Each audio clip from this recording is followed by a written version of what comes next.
Hey friends and hello, myself is Gauri. Welcome to the Chemistry e-learners. हम metallurgy हमारा ये 6 number का lecture है। इस लेक्चर में हम बहुत ही इम्पोर्टेंट टॉपिक करने वाले हैं हमारे मेटलर्जी का। इस लेक्चर में हम इलिंगम डायग्राम नाम का टॉपिक कंप्लीट करेंगे। So guys be ready for that. Before going to that हम पहले एक अच्छे से कोट से शुरुआत करते हैं। तो देखिएगा हमारी साइकोलॉजी क्या कहती है। जब भी कोई हमें अगर प्रॉब्लम आती है, उस प्रॉब्लम को ज़्यादा ध्यान देने की बजाय उसका सॉल्यूशन क्या है, उस पर पॉसिबिलिटीज़ क्या निकल सकती है, अगर हम वो अच्छे से ध्यान देंगे तो हमें अपॉर्चुनिटीज़ बहुत अच्छी मिलती है। सो मैं रीड करती हूँ, आप अच्छे से सुन लेना। When you focus on problems, you will have more problems. When you focus on problems, you will have more problems. When you focus on possibilities, you will have more opportunities. You will have more opportunities. ये हमारी क्या कहती है, psychology कहती है। ये जिसने भी कहा है ये बहुत ज़्यादा सही कहा है। तो चलिए हम हमारे लेक्चर को शुरुआत करते हैं। सो राइट द हेडिंग। क्या करने वाले हैं हम इस टॉपिक में? Thermodynamic principles of the metallurgy. कौन सा प्रिंसिपल देखेंगे हम? Thermodynamic principles of the metallurgy. इसमें हम सबसे पहले देखेंगे इलिंगम डायग्राम। सबसे पहले क्या देखेंगे हम? इलिंगम डायग्राम। ओके, अब क्या है इस इलिंगम डायग्राम में? जो कुछ भी हमें कौन से प्रिंसिपल्स है हमारे थर्मोडायनामिक प्रिंसिपल्स के अंदर ये आता है। अगर आप अपनी एनसीईआरटी खोलोगे तो आपको यह सब कुछ दिखाई देगा। सो ओके, मैंने भी अपनी एनसीईआरटी खोल ली है ताकि आपका कोई भी पॉइंट मिस ना हो। सबसे पहले अगर आपने क्लास 11th का थर्मोडायनामिक्स पढ़ा है, थर्मोडायनामिक्स आपने अच्छी से पढ़ा हुआ है, तो आपको मैं जो भी अभी कॉन्सेप्ट बता रही हूँ वो आपको बहुत अच्छे से समझ में आ जाएगा। Delta G is equal to, यहाँ एक थर्मोडायनामिक्स इक्वेशन आती है हमारी। ये इक्वेशन क्या है अच्छे से देख लेना। Delta G is equal to delta H minus T delta S. Delta H minus T delta S, ये हमारी इक्वेशन है। Delta G is equal to delta H minus T delta S. Delta G क्या है? Gibbs energy. Delta G क्या है हमारे पास? Gibbs energy. Delta H क्या है? यस, अगर मैं बात करूं what is the meaning of that delta H. Yes, जो कुछ भी हमारे पास डेल्टा एच है वो एक एंडोथर्मिक है, वो एक पॉजिटिव है। सो डेल्टा एच क्या है हमारे पास? एक कांस्टेंट है। एंड ये कांस्टेंट क्या है, हम क्या कह सकते हैं? टोटल अमाउंट ऑफ एनर्जी इसमें कितनी है? टोटल अमाउंट ऑफ एनर्जी इसमें कितनी है? ये कांस्टेंट नहीं है, सॉरी, ये क्या है हमारे पास? Total amount of energy. Total amount of energy क्या कहेंगे इसे? Total amount of the energy. And T delta S क्या है? टी माने कुछ ना कुछ उसका टेम्परेचर है, एंड डेल्टा एस माने change in the entropy. Change in the entropy क्या है? Change in the entropy. Entropy में चेंज कितना है? For example what is the meaning of the entropy? Entropy का मीनिंग होता है कि कोई भी उसमें रैंडमनेस कितनी है। अगर गैस है तो बहुत ज़्यादा रैंडमनेस है, लिक्विड है तो एज कंपेयर टू गैस बहुत कम है, एंड सॉलिड है तो कुछ भी उसमें रैंडमनेस नहीं है। इस तरह से हमें ये दिखाई पड़ता है। तो हमने ये वाला इक्वेशन आपने अगर पढ़ा होगा, ये वाला इक्वेशन आपने पढ़ा होगा तो आपको ये बहुत अच्छी से समझ में आ रहा होगा। अगर नहीं भी पढ़ा है तो एक बात ध्यान रख लेना कि ये delta G is equal to delta H minus T delta S है। इसमें डेल्टा एच हमारे कितनी एनर्जी लगती है वो कहते हैं, एंड डेल्टा एस माने जो कुछ भी हमारे एंट्रोपी में चेंज हो रहा है वो डेल्टा एस यहाँ हमें शो कर रहा है। ओके, ये इक्वेशन तो पढ़ ली, लेकिन इस इक्वेशन से हमें क्या पता चलता है? अब डेल्टा एस माने क्या है? Change in the entropy. It means इसके कुछ ना कुछ अगर एक रिएक्शन है तो इसमें हम एंट्रोपी किस तरह से निकाल सकते हैं, मैं आपको इसी पन्ने पे दिखा दूंगी। फॉर एग्जाम्पल मैंने ये रिएक्शन ली है, yes, C plus half O2, C plus half O2 in the gaseous state ये हमने कार्बन सॉलिड स्टेट में लिया है। इट गिव्स CO, ये मैंने एक रिएक्शन ली है आपके सामने। क्या किया है मैंने, ये एक रिएक्शन ली है। मुझे इस रिएक्शन में क्या फाइंड आउट करना है, मुझे इस रिएक्शन में डेल्टा S फाइंड आउट करना है, डेल्टा S फाइंड आउट करना है। तो मैं किस तरह से डेल्टा S इसमें फाइंड कर सकती हूँ। डेल्टा S का फॉर्मूला है gaseous product minus reactant, means reactant जो कुछ भी गैसियस रिएक्टेंट है हम उसे माइनस कर देंगे। Gaseous product minus gaseous reactant. Okay, हमारे पास क्या है गैसियस रिएक्टेंट में अगर बात करूं, यहाँ भी क्या है, यहाँ 1 है एंड यहाँ हाफ है, मीन्स 1 माइनस हमें क्या करना होगा, हाफ। जब हमें 1 माइनस हाफ करेंगे तो क्या आएगा हमारे पास, 2 minus 1 divided by 2, it means 1/2। ये क्या आ गई हमारे पास, एक पॉजिटिव वैल्यू आ गई। तो हमारा डेल्टा एस क्या हुआ, यहाँ डेल्टा एस पॉजिटिव आया। हमारा डेल्टा एस कैसा आया, हमारा डेल्टा एस पॉजिटिव आया है। जब भी हमारा डेल्टा एस पॉजिटिव आए तो हमारे हम ग्राफ अच्छे से डिफाइन कर सकते हैं। ओके, मैं आपको वो भी बताऊंगी, लेकिन आप पहला डेल्टा एस निकालना अच्छे से सीख लीजिएगा। आई होप आपने अच्छे से समझ लिया होगा। और एक बार अगर आपको नहीं समझ में आया है तो इस स्लाइड में और एक बार देख लीजिएगा।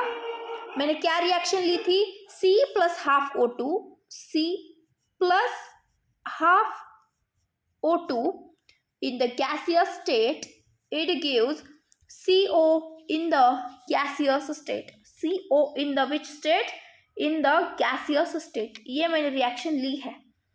उसके बाद अब कार्बन किस स्टेट में है, कार्बन सॉलिड स्टेट में है। एंड मैंने आपको डेल्टा एस का फॉर्मूला क्या बताया है, delta S is equal to gaseous product minus gaseous reactant.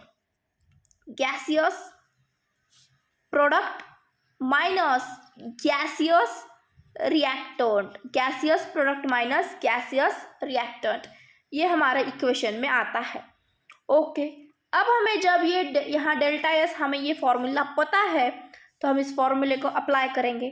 हमारे पास गैसियस प्रोडक्ट कितना है, 1 माइनस यहाँ कितना मॉलिक्यूल है हमारे पास, हाफ, 1/2। अब हम इसके 1/1 ही लिखते हैं, तो 2 माइनस 1 डिवाइडेड बाई 2 मीन्स 1/2। ये हमारा कुछ ना कुछ आंसर किस तरह से आया है, हमारा कुछ ना कुछ आंसर ये पॉजिटिव वे में आया है। किस वे में आया है, पॉजिटिव वे में। इसका मतलब डेल्टा एस यहाँ किस तरह से है, पॉजिटिव। अब कुछ बच्चे पूछेंगे मैम डेल्टा एस पॉजिटिव होता है क्या, यस, जिसको एक क्वेरी पड़ी है वो मेरा अगला क्वेश्चन सॉल्व कर ले। यस, तो नेक्स्ट स्लाइड पे हम जाते हैं। अब क्या है, CO। अब रिएक्शन देखो हमारी, CO, 1 minute, yes, CO in the gaseous state plus 1/2 O2 in the gaseous state, it gives the CO2 in the gaseous state। तो हमें ये रिएक्शन दी है, हमने इसमें डेल्टा एस निकालना है। हमें डेल्टा एस का फॉर्मूला पता है, क्या है डेल्टा एस का formula, gaseous reactant minus gaseous product, gaseous reactant minus gaseous product. हमारे पास गैसियस रिएक्टेंट गैसियस प्रोडक्ट कितने हैं, यहाँ 1 है, गैसियस प्रोडक्ट कितने हैं, 1, माइनस यहाँ गैसियस रिएक्टेंट कितने हैं, 2। तो हमें इस साइड को क्या करना होगा, इसमें प्लस करना होगा सबसे पहले। तो हम किस तरह से प्लस करेंगे, 1/2 प्लस 1, तो क्या आएगा, ये 2 प्लस 1 डिवाइडेड बाय 2, ये क्या आएगा, 3/2। एंड जब हम 1 माइनस 3/2 करेंगे, 1 माइनस 3/2 जब हम करेंगे तो हमें क्या मिलेगा, यस, 1 माइनस 3/2 हमें ये करना है। तो हमें क्या आंसर मिलेगा, यस, कीजिए फटाफट, 2 minus 3 divided by 2 is equal to minus 1/2। क्या आया हमारा आंसर, यहाँ हमें डेल्टा एस यहाँ निगेटिव मिला है। ओके, डेल्टा एस पॉजिटिव कैसे आता है वो भी देख लिया, डेल्टा एस निगेटिव आता है वो भी देख लिया।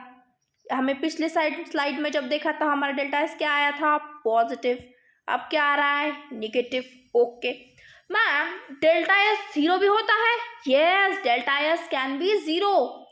चलो देख लेते हैं किस प्रकार हमें डेल्टा एस 0 होता है।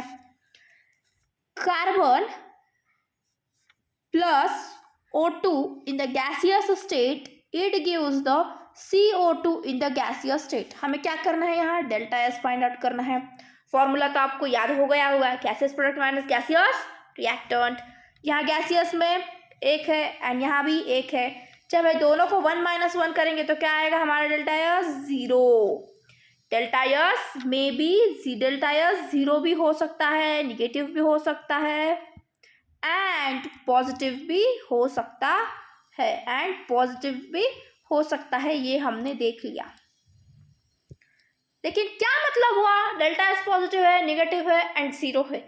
हमें जब भी लिंगम डायग्राम पढ़ाया था तो हमें हमारे टीचर ने इसी तरह से पढ़ाया था. तो ये आपको ग्राफ कोई भी रटने की ज़रूरत नहीं पड़ती यहाँ. तो चलो आप देख लेते हैं. जब डेल्टा एस पॉजिटिव है तो उसका ग्राफ हमें किस तरह से मिलता है. जब डेल्टा एस निगेटिव है एंड डेल्टा एस 0 है तो हमें उसका ग्राफ किस तरह से मिलता है.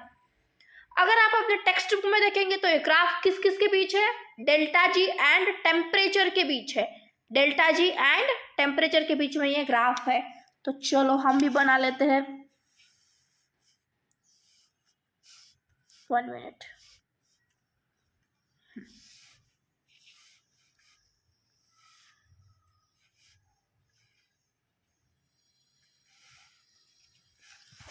मैं इस साइड लिखूंगी डेल्टा जी एंड इस साइड लिखूंगी मैं टेम्परेचर. ओके. पहली केस क्या है हमारी पहली केस क्या है, जब डेल्टा एस पॉजिटिव मिले. डेल्टा एस हमें कैसा मिले, पॉजिटिव. ओके. हमारी दूसरी केस क्या है,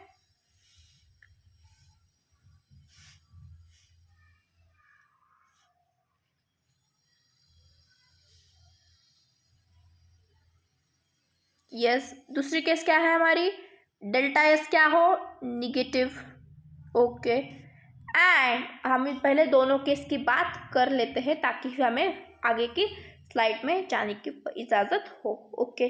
डेल्टा एस पॉजिटिव है. जब भी कोई हमने केमिकल काइनेटिक्स में देखा है, जब भी कोई पॉजिटिव चीज़ आती है तो हमें इस तरह से उसे शो करना पड़ता है, इस तरह से. जब भी कोई चीज़ निगेटिव होती है तो हमें इस तरह से शो करना पड़ता है. एंड जब भी चीज़ कोई भी 0 नहीं देखा था, हमने कांस्टेंट देखा था, तो हमें उसके वाई एक्सिस एक्स एक्सिस के पैरेलल उसे लगाना पड़ता है. किसके पैरेलल लगाना पड़ता है, हमें एक्स एक्सिस के पैरेलल उसे लगाना पड़ता. डेल्टा जी एंड ये भी टेम्परेचर के पीछे है. ओके. ये हो गया हमारा. अब मैं आपको एक ग्राफ बना के यहाँ दिखा देती हूँ जो कि हमारा किस बीच में है. When delta S is 0, delta S is equal to 0. Okay. कैसा आएगा ये ग्राफ इसका भी कांस्टेंट आएगा. यहाँ भी क्या है हमारा, डेल्टा जी एंड टेम्परेचर ही है. ओके. इस तरह से हम ग्राफ बनाएंगे. तो हमने अब देखो पॉजिटिव का एग्जाम्पल क्या लिया था, निगेटिव का एग्जाम्पल क्या लिया था एंड डेल्टा एस 0 का एग्जाम्पल क्या लिया था. हमने डेल्टा एस पॉजिटिव का एग्जाम्पल क्या लिया था. आई होप हमने कार्बन प्लस हाफ O2 एक बार चेक कर ले क्या. Yes. Delta S positive reaction, हाँ, carbon plus 1/2 it gives S. हमने यही वाला रिएक्शन हम यहीं भी लिखेंगे. So let's start. Carbon in solid state plus 1/2 O2 in the gaseous state, it gives the CO2. It gives the CO2. जब भी हमारा डेल्टा एस निगेटिव आया था क्या लिया था हमने, CO in the gaseous state plus 1/2 O2. It gives the क्या लिया था हमने, CO2 in the gaseous state. And जब डेल्टा एस 0 था हमारा तो हमारा carbon in the solid state plus O2 in the gaseous state, it gives what, it gives the CO2 in which state, in the gaseous state. Okay. ये हमने examples लिए थे.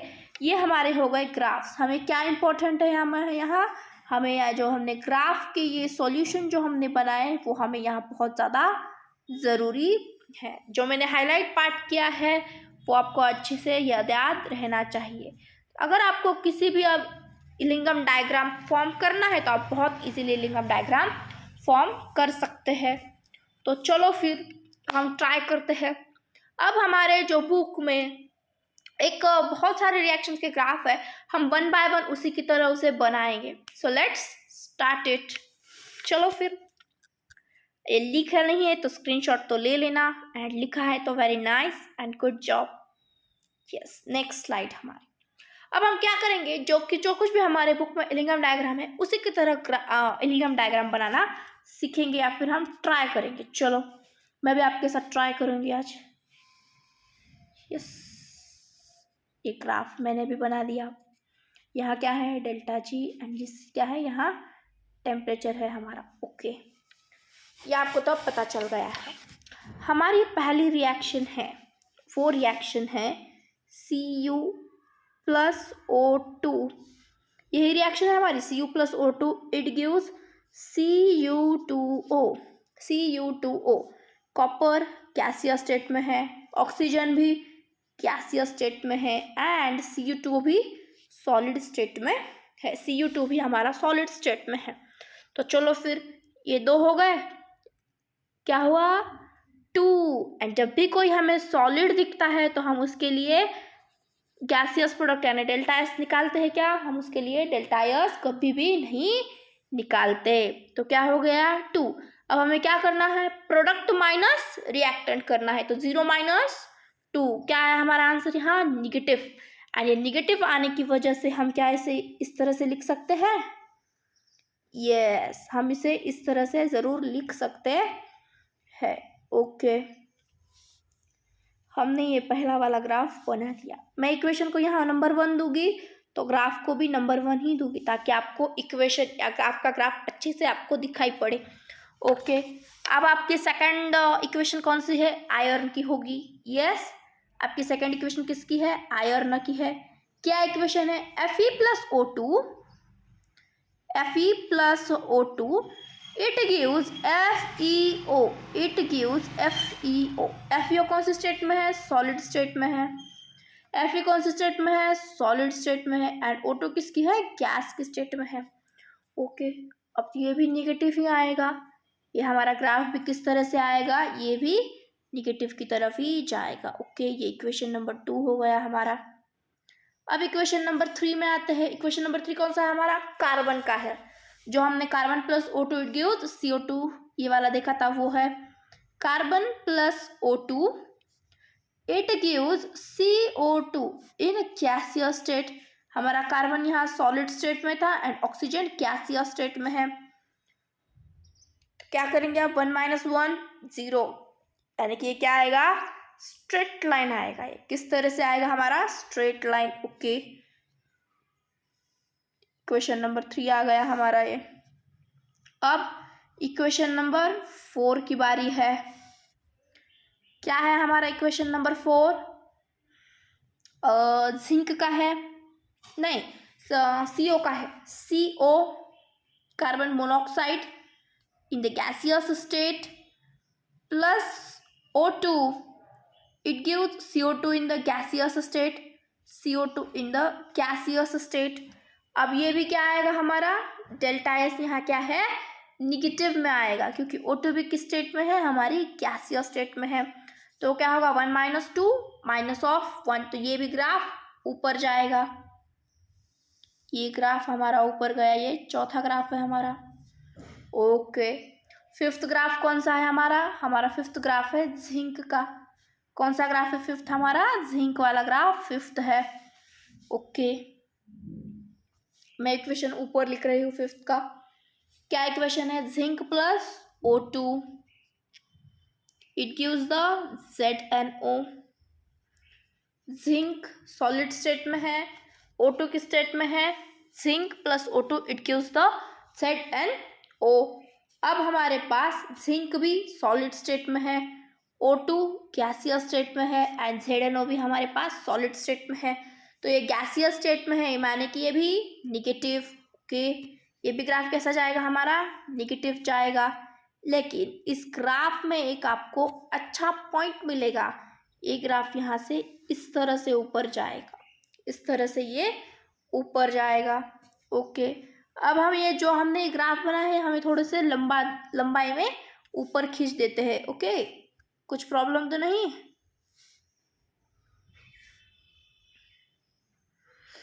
यहाँ इसने क्या किया है, कर्व किया है। Okay yes. उसके बाद नेक्स्ट ग्राफ क्या है, carbon plus O2, carbon plus O2 it gives the 2CO। इसका ग्राफ क्या आएगा हमारा, पॉजिटिव, क्योंकि कार्बन यहाँ हमने सॉलिड स्टेट में लिया है, ये गैसियस है एंड ये भी गैसियस है। 2 - 1 1, इट मीन्स ये भी पॉजिटिव। एंड जब भी ग्राफ पॉजिटिव होता है तो हम क्या करते हैं, उसे ऊपर की तरफ लेके जाते हैं। अब इसमें हम ऊपर की तरफ ग्राफ को कैसे ले जाएंगे, हमारा क्या है 2C है, यानी कि हमें क्या करना होगा, अब ये ग्राफ इस तरह से नीचे लाना होगा। तो चलो फिर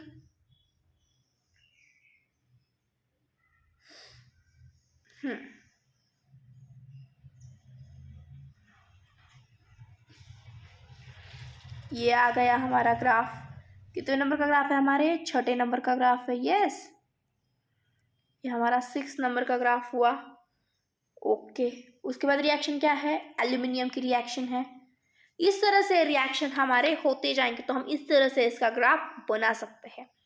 लेकिन अब इसमें कुछ छोटे छोटे पॉइंट्स है, आपको इतना अगर समझ में आ गया होगा तो आप इसे अच्छे से लिख लीजिएगा, एंड जो कुछ भी रिमेनिंग ग्राफ से आप खुद से बना सकते हैं यहाँ। ओके, कुछ प्रॉब्लम नहीं होगी। अब जो कुछ भी यहाँ आपको ऊपर नीचे मेटल दिख रहे हैं, कुछ लाइन को ऊपर गए हैं, कुछ लाइन के नीचे है, उसके कुछ सिग्निफिकेंस है। क्या सिग्निफिकेंस है, मैं आपको ये सिग्निफिकेंस अगले लेक्चर में बताऊंगी। क्यों अगले लेक्चर में बताऊंगी, क्योंकि आप इसे अच्छी से अभी रिकॉल कर लीजिएगा, एंड उसे सिग्निफिकेंस हम नेक्स्ट लेक्चर में यानी कल के लेक्चर में देख लेंगे। ओके, ये आप अच्छी से रिवाइज करना। ओके, सो चलो आज का हमारा जो अगला टॉपिक है वो है हमारा smelting of the iron. Smelting of the iron, क्योंकि ये जो टॉपिक है आपको एक बार बताकर आपको ये समझ में नहीं आता, इसे मुझे कम से कम 2 बार आपको रिपीट करना होगा, तो आपको एग्जाम में जाके आपके कपाट अच्छे से खुल पाएंगे, या फिर आप कंफ्यूज होकर लौट जाओगे। इसलिए हम ये कल के लेक्चर में भी ये रिवाइज करेंगे, और कल भी मैं आपको जो भी इसके अच्छे अच्छे पॉइंट है, मैं आपको जो एनसीईआरटी में हमारे डायग्राम है वो डायग्राम लेकर मैं आपको बताऊं तो आपको बहुत अच्छे से क्लियर हो जाएगा, I am sure. So let's guys move ahead. कोई भी गलत धारणा मत करना कि मैम नहीं बताएगी, कल के लेक्चर में हमसे जरूर डिस्कस करेंगे। So heading please write down the next heading, that is the smelting of the iron. क्या करेंगे हम, स्मेल्टिंग ऑफ द आयरन देखेंगे। ओके चलो, स्मेल्टिंग ऑफ आयरन क्या कहती है हमें, आयरन की स्मेल्टिंग। क्या होती है smelting, what is the meaning of the smelting. हमने हमारे पिछले लेक्चर में स्मेल्टिंग के बारे में पढ़ा है। क्या है smelting, extraction of a metal from metal oxide, extraction of the metal from the metal oxide by reduction with the carbon. extraction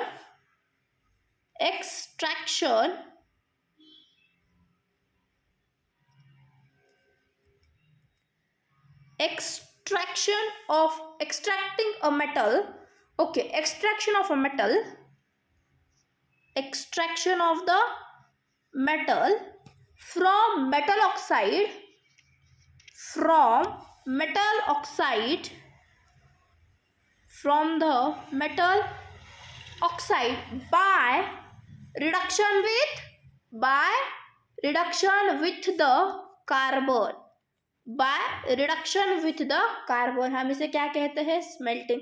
हमने कल खूबसूरत सा एग्जाम्पल भी देखा था। क्या हमारा एग्जाम्पल था, MxOy plus YC it gives XM plus YCO, XM plus YCO।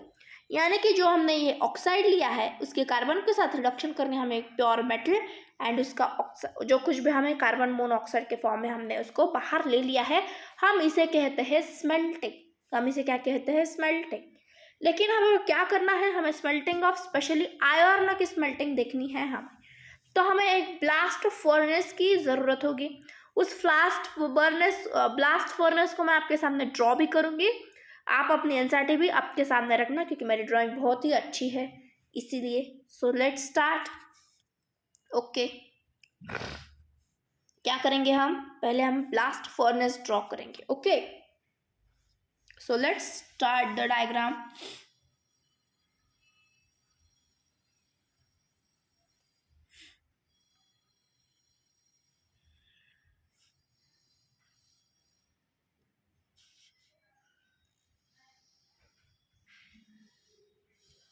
Okay, yes, अब हम यहाँ क्या करेंगे, छोटे छोटे हमारे जो कुछ भी हमें, यस,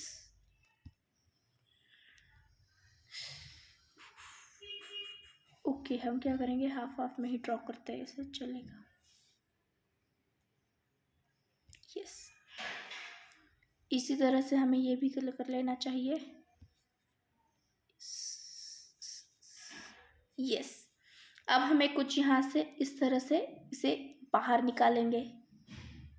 ओके, ये हमारा जो जॉइंट यहाँ दिख रहा है, ये आपका जॉइंट नहीं दिखना चाहिए।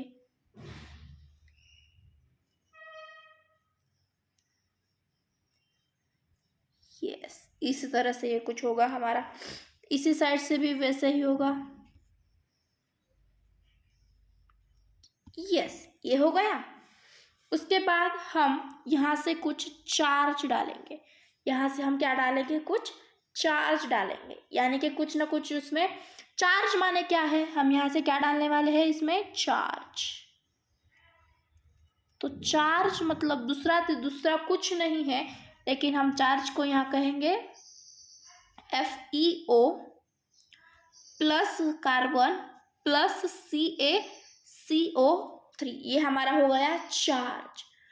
अब हमें ये क्या कहेंगे, उसका थ्रोट कहेंगे, क्या कहेंगे हम उसका, ये थ्रोट है। ये क्या है, उसकी बेली, ये क्या है, उसकी बेली।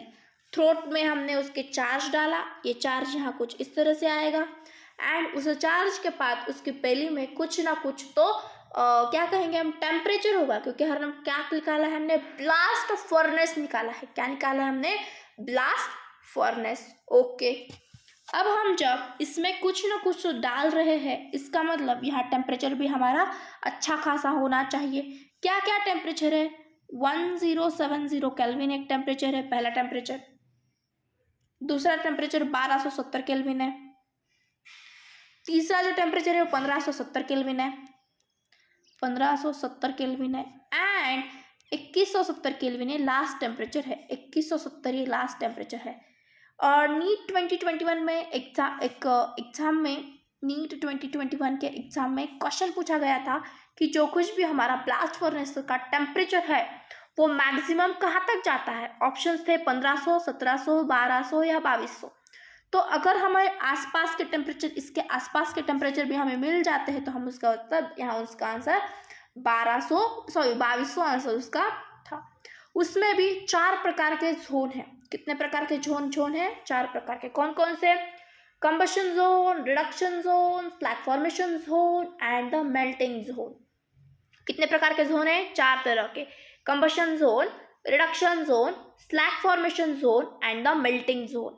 कंबशन जोन का टेम्परेचर, कंबशन जोन का जो कुछ भी टेम्परेचर है वो क्या क्या रहता है, यस, हमारे टेम्परेचर जोन का जो कुछ भी टेम्परेचर है वो हम इस बार लिख लेते हैं।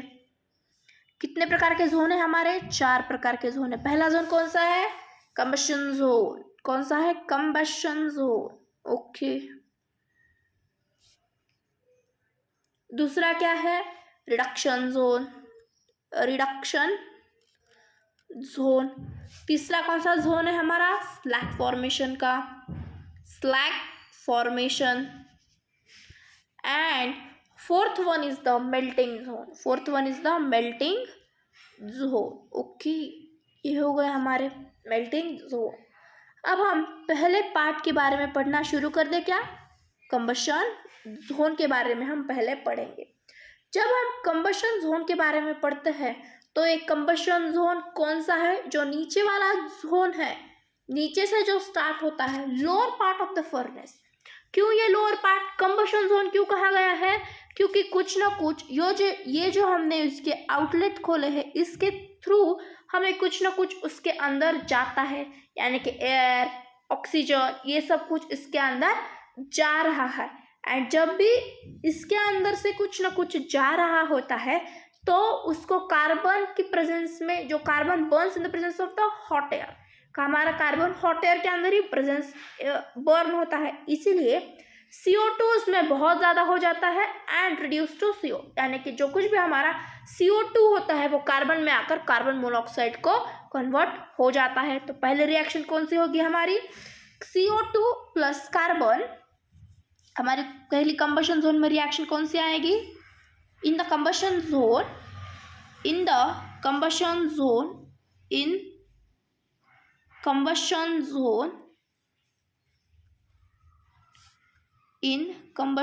zone, our first reaction comes to, this is the CO2 plus carbon, it gives the CO2 plus carbon, it gives the CO। उसके बाद जो कुछ भी उसका रिडक्शन जोन है, upper most part in the furnace, जो कुछ भी उसका अपर मोस्ट कहा है मैंने, कौन सा पार्ट है, अपर मोस्ट पार्ट, हमें जो अपर मोस्ट पार्ट है उसमें क्या करेंगे, मेटल ऑक्साइड को मेटल में कन्वर्ट करेंगे। हमने कौन सा जोन कहा है उसे, रिडक्शन जोन। कौन सा जोन है वो, रिडक्शन जोन है। रिडक्शन जोन क्या करेंगे हम, इस रिडक्शन जोन में मेटल ऑक्साइड को मेटल में कन्वर्ट करेंगे। मेटल ऑक्साइड को मेटल में कन्वर्ट करेंगे। मेटल ऑक्साइड को जब हम मेटल में कन्वर्ट करते हैं तो हमें किस तरह से कन्वर्ट करेंगे, अगर कुछ आयरन का है तो हमें उससे आयरन मिलेगा, Fe2O3 है तो हमें Fe3O4 प्लस CO2, CO के साथ हमें मिलाकर उसे ऐड करना होगा। एंड जब भी हम उसे अच्छी से सब कुछ उसे अच्छी से जब हम सारा का सारा रिडक्शन करेंगे तो हमें Fe प्लस CO2 जो हमें यहाँ Fe मिलता है वो स्पॉन्जी आयरन मिलता है। किस तरह का आयरन मिलता है हमें यहाँ, स्पॉन्जी आयरन मिलता है। चलो अब हम इस रिडक्शन में हम हमारा कुछ ना कुछ तो योगदान कर ही देते हैं। मैं आपको जो कंबशन जोन का लिखा है वो इरेज कर देती हूँ। यस, अब हम इसमें क्या कर रहे हैं, पहले reaction Fe2O3 plus CO, it gives Fe3O4 plus CO2। ये रिडक्शन हो रहा है, आप चेक कर सकते हैं, यहाँ -6 है, इसका मतलब यहाँ +3, यहाँ -8 है एंड यहाँ 3x कंसिडर किया है। जब हम Fe3O4 क्या आएगा, -8/3, यहाँ क्या है +3, तो ये क्या हो रहा है हमारा रिडक्शन। ये क्या हो रहा है हमारा यहाँ रिडक्शन, हम इजीली यहाँ कह सकते हैं। ओके, ये जो भी कुछ मैंने किया है, क्या किया है मैंने, उसका ऑक्सीडेशन नंबर निकाल कर चेक किया है कि ये रिडक्शन है या नहीं। ओके, रिडक्शन ही है। उसके बाद Fe3O4 में हम और एक बार CO मिलाएंगे, Fe3O4 में हम और एक बार CO मिलाएंगे, तो किस तरह से रिड्यूस होगा ये, अब क्या देगा ये, FeO प्लस CO2, क्या देगा ये, FeO प्लस CO2। फिर से मैं इसी FeO को और एक बार रिड्यूस करना चाहूँगी, तो ये क्या देगा मुझे, Fe plus CO2, Fe plus CO2 देगा मुझे ये। ओके, ये हो गई हमारी रिएक्शन। अब जो हमें यहाँ Fe फॉर्म हुआ है, ये कौन सा वाला Fe है, ये हमें स्पॉन्जी आयरन मिला है। कौन सा आयरन है ये, स्पॉन्जी आयरन। कौन सा आयरन मिला है हमें यहाँ, स्पॉन्जी आयरन की प्राप्ति हमें इस प्रोसेस में रिडक्शन जोन में हुई है। ओके, ये रिडक्शन पार्ट का जोन यहाँ फिनिश होता है। हमने क्या क्या पढ़ा, दो zone, combustion zone and the reduction zone. अगर आपको कोई पूछे कि कंबशन जोन में क्या होता है, तो this is the lower part of zone. Carbon Burns in the presence of hot air, CO2 rises in the furnace and it is reduced to CO with red hot coke and it gives the reaction CO2 plus coke, it gives the CO, carbon monoxide form हो जाता है। उसके बाद हमारा जो second zone है वो है हमारा रिडक्शन जोन। ये रिडक्शन जोन एक अपर मोस्ट पार्ट फर्नेस है। इसमें हम मेटल ऑक्साइड को क्या करते हैं, मेटल में कन्वर्ट करते हैं। उसके बाद अगर हम इसी रिएक्शन को डायरेक्टली लिखना चाहे तो हम क्या लिखेंगे, Fe2O3 in the presence of CO it gives that Fe। यहाँ Fe कौन सा मिलता है हमें, इज द स्पॉन्जी आयरन। ये स्पॉन्जी आयरन मिलता है लेकिन इसका टेम्परेचर क्या होता है, it's below the 173 kelvin, 173 kelvin, इसके बिलो ही मिलता है हमें ये। ओके, ये हो गया हमारा रिडक्शन जोन। उसके बाद स्लैग फॉर्मेशन जोन, ये हमें स्लैग कहाँ मिलते हैं, जो कुछ भी इसमें स्लैग फॉर्मेशन का जोन है वो सेंट्रल पार्ट है।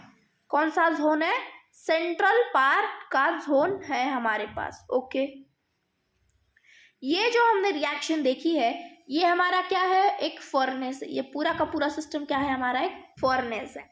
इस फर्नेस में जो अपर मोस्ट पार्ट है वो कौन सा पार्ट है, रिडक्शन जोन है। ये जो नीचे वाला पार्ट है वो कौन सा जोन है, यहाँ हम कंबशन जोन कहते हैं।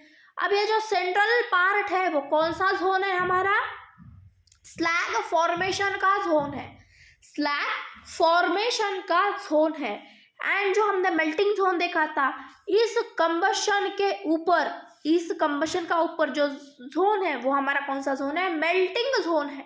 About the combustion zone is called as the melting zone. Okay, अब हम पहले स्लैग फॉर्मेशन के बारे में देख ले। यस, अगर आपको सारी बातें क्लियर हो तो चलो हम हमारे स्लैग फॉर्मेशन के बारे में देख लेते हैं। क्या कहता है हमें स्लैग का मीनिंग, स्लैग फॉर्मेशन क्या होता है, स्लैग फॉर्मेशन क्या होता है। यस एनीबडी, स्लैग फॉर्मेशन की जब हम बात करते हैं तो स्लैग इसीलिए फॉर्म होता है जो कुछ भी हमारी ऑक्सीडेशन हो रहा है उस मेटेरियल का वो ना हो, इसलिए वो स्लैग होता है। फॉर एग्जाम्पल, कैल्शियम कार्बोनेट को हमने हीट किया है, CaCO3 को हमने यहाँ हीट कर दिया है एंड हमें यहाँ मिल रहा है CaO plus SCO2, sorry SO2 नहीं, CO2 मिलता है हमें। Okay, CO2, CaCO3 it gives CaO plus CO2 हमें यहाँ मिल रहा है। अब आप सबको पता होगा कि जो कुछ भी हमें यहाँ मेटल मिल रहा है वो मेटल का ऑक्साइड किस नेचर का होता है, बेसिक इन नेचर। कभी भी मेटल का ऑक्साइड किस नेचर का होता है, बेसिक इन नेचर। ओके, ये तो हमें बेसिक मिल गया है, लेकिन हमें क्या करना है, जो कुछ भी इस फर्दर इसका ऑक्सीडेशन होने से इसे प्रिवेंट करना है। क्या करना है, इसे प्रिवेंट करना है। तो हम यहाँ क्या करेंगे, इस CaO में, इसी CaO में हम एक SiO2 हम इसमें स्लैग मिला देंगे। लेकिन SiO2 एक कौन सा स्लैग होगा, हमारा एसिडिक। ये हमें क्या कर देंगे, यहाँ SiO2 मिला देंगे तो क्या फॉर्म होगा, CaSiO3, कैल्शियम सिलिकेट फॉर्म हो जाएगा, कैल्शियम सिलिकेट फॉर्म हो जाएगा। ओके, उसके बाद जो कुछ भी हमें, ये हो गया हमारा स्लैग का फॉर्मेशन। ये क्या हुआ, हमारा स्लैग का फॉर्मेशन। उसके बाद आता है हमारे पास मेल्टिंग जोन। उसके बाद क्या आता है, मेल्टिंग जोन। ओके, अब हम मेल्टिंग जोन की अगर बात करें तो इसमें हमें स्पॉन्जी आयरन जो मिला है वो स्पॉन्जी आयरन किस स्पेस में मिला है, रिडक्शन जोन में। किस स्पेस में, अपर मोस्ट पार्ट में हमें स्पॉन्जी आयरन मिला है। उसी स्पॉन्जी आयरन को हम हिट करेंगे, उसी स्पॉन्जी आयरन जो हमें मिला था, ये स्पॉन्जी आयरन किस केस में मिला था, हमें रिडक्शन जोन में मिला था। इस रिडक्शन जोन को जो स्पॉन्जी आयरन है उसे हम हीट करेंगे अप टू 1300 डिग्री सेल्सियस। कितने पर, 1300 डिग्री सेल्सियस पर हम इसका क्या मिलाएंगे, मोल्टन आयरन मिलाएंगे। कौन सा आयरन मिलाएंगे, यहाँ मोल्टन आयरन। ओके, जब हमें ये मोल्टन आयरन मिलेगा तो इसका हमने कुछ नाम रख दिया, हम इसे क्या कहेंगे, पिग आयरन कहेंगे। किस आयरन के नाम से जानेंगे हम इस मोल्टन आयरन को, हम इस मोल्टन आयरन को पिग आयरन के नाम से जानेंगे। क्या किया हमने, जो कुछ भी हमारे पास स्पॉन्जी आयरन था, स्पॉन्जी आयरन कहाँ मिला था हमें, ये वाला स्पॉन्जी आयरन हमें हमारे रिडक्शन जोन में मिला था। ओके, जब ये रिडक्शन जोन से हमें मिला था तो हमने इसे अप टू 1300 डिग्री सेल्सियस तक अच्छे से हीट किया एंड जब हम इसे हीट करेंगे तो हमें कौन सा आयरन मिलेगा? मोल्टन आयरन मिलेगा। कौन सा आयरन मिलेगा हमें यहाँ? मोल्टन आयरन मिलेगा। इसी मोल्टन आयरन को हम क्या कहेंगे? पिग आयरन कहेंगे। कौन सा आयरन कहेंगे? पिग आयरन की फॉर्म में जानेंगे, पिग आयरन। ओके, इसी पिग आयरन में हमें जब इससे आगे इसकी कुछ ना कुछ हम इस पे प्रोसेस करेंगे तो हमें क्या देगा? ये कास्ट आयरन देगा। कास्ट आयरन देगा। अब इस पिग आयरन में क्या बुराई है? ये जो हमें यहाँ पिग आयरन मिल चुका है, ये पिग आयरन जो है ये हमारा इम्प्योर फॉर्म है। कौन सा फॉर्म है? इम्प्योर फॉर्म है। ओके, उसके बाद इसमें कितने परसेंट कार्बन है? 4% कार्बन है। इसमें इम्प्योरिटीज कौन कौन सी इम्प्योरिटीज है? इसमें अगर देखेंगे हम तो पिग आयरन में इम्प्योरिटीज होती है वो कुछ हद तक silicon, sorry sulphur, phosphorus, silicon and manganese होता है इसमें पिग आयरन में इम्प्योरिटीज कौन कौन सी है? हमारे पिग आयरन की इम्प्योरिटीज कौन कौन सी है? Sulphur, phosphorus, silicon and MN. Sulphur, phosphorus, silicon and MN. And ये हमारा जो पिग आयरन फॉर्म हुआ है वो हमें इंडस्ट्री में काम करने के लायक फॉर्म नहीं होता है। हम इसे इंडस्ट्री में यूज नहीं कर सकते हैं। Not used in industry. ये इतने इसमें ड्रॉबैक्स है, इसलिए हमने इसको फिर से इस पर हमने प्रोसेस कराई। जब इसमें हमसे प्रोसेस कराई तो हमें क्या मिला? Cast iron. कौन सा आयरन मिलता है हमें यहाँ? Cast iron. देख लीजिएगा एक बार हमने क्या क्या किया है। यस, पहले हमारे पास कौन सा आयरन फॉर्म हुआ? Spongy iron. स्पॉन्जी आयरन में उसके बाद कौन सा आयरन हुआ? Pig iron. पिग आयरन हमने क्यों नहीं लिया? क्योंकि उसमें बहुत ज़्यादा इम्प्योर फॉर्म था वो। ओके, उसके बाद ये इम्प्योर फॉर्म के बाद उसमें क्या था? 4% कार्बन था। उसके बाद इसमें इम्प्योरिटीज कौन कौन सी थी? Sulphur, phosphorus, silicon and manganese, MN. And ये हमें इंडस्ट्री में नॉट यूज्ड इन इंडस्ट्री। हम इसे इंडस्ट्री में यूज नहीं कर सकते थे। ओके, उसके बाद हमने इसे प्रोसेसिंग के द्वारा कास्ट आयरन फॉर्म किया। कौन सा आयरन किया? Cast iron. ये कास्ट आयरन हमें इसमें भी 3% ऑफ कार्बन था। इसमें 3% ऑफ द कार्बन ये हमने किस तरह से ऐड किया था? जो कुछ भी हमारा पिग आयरन था, पिग आयरन में हमने थोड़े से पीसेस ऑफ आयरन मिक्स कर दिए। इसमें हमने क्या मिक्स कर दिए? Pieces of the iron. इसमें हमने क्या यूज किए हैं? Pieces of the iron. जब हमने कास्ट आयरन बनाया है तो हमने इस वाले कास्ट आयरन में क्या मिक्स किए हैं? कुछ पीस ऑफ इस पिग ऑफ आयरन में कुछ स्कार्प्स ऑफ आयरन हमने डाल दिए हैं।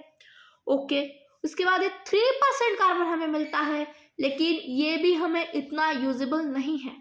इसीलिए फिर से इसी कास्ट आयरन को हम प्रोसेस में डालते हैं रिवर्बेटरी फर्नेस में। कौन से फर्नेस में? रिवर्बेटरी फर्नेस में। किस वाले फर्नेस में? रिवर्बेटरी फर्नेस में। जब हम इसे रिवर्बेटरी फर्नेस में डालते हैं तो हमें कौन सा आयरन मिलता है? Wrought iron. कौन सा वाला आयरन मिलता है? Wrought iron. एंड ये रॉट आयरन बहुत ही ज्यादा प्योर फॉर्म होता है। एंड इसी प्योर फॉर्म को हम इंडस्ट्री में या फिर ये मैलिएबल भी होता है एंड इसे हम अच्छे से यूज कर सकते हैं मैलिएबल आयरन के फॉर्म में। ओके, अब ये सब कुछ मैं अगर आपको बोलूं, मैंने ये समराइज सिर्फ और सिर्फ एक ही रिएक्शन में कर सकती हूँ। This is the Fe2O3 plus 3 carbon, it gives the 2Fe plus 3CO। 2Fe plus 3CO हम इस फॉर्म में ये वाला रिएक्शन लिख सकते हैं। ये हो गया हमारा पूरा का पूरा मेल्टिंग जोन। ये सब कुछ कहाँ होता है? हमारे मेल्टिंग जोन में होता है। अब कल के लेक्चर में हम क्या करेंगे? यही प्रोसेस और एक बार देखेंगे। फिर जो हमने एलिंगम डायग्राम आधा अधूरा छोड़ा है उसे भी कंप्लीट करेंगे। एंड अगर पॉसिबल हुआ तो एक्सट्रैक्शन ऑफ द कॉपर, उसके कॉपर ऑक्साइड की ओर से किस प्रकार कर सकते हैं वो हम कल के लेक्चर में करेंगे। And yes, if you like the content, मैं आपको यही कंटेंट देखकर चैनल सब्सक्राइब करो ऐसा नहीं प्रेरित करूंगी। मैं आपको ये बोलूंगी कि आप ये चैनल पूरा लेक्चर देखिएगा, लेकिन एंड जो कुछ भी मैंने बाकी के सारे वीडियोस है वो भी इसका कंटेंट चेक करेगा। एंड यस, आपको कंटेंट अच्छा लगता है तो आप चैनल को लाइक, शेयर एंड सब्सक्राइब जरूर कर सकते हैं। Thanks for watching and bye bye guys, soon meet in next lecture.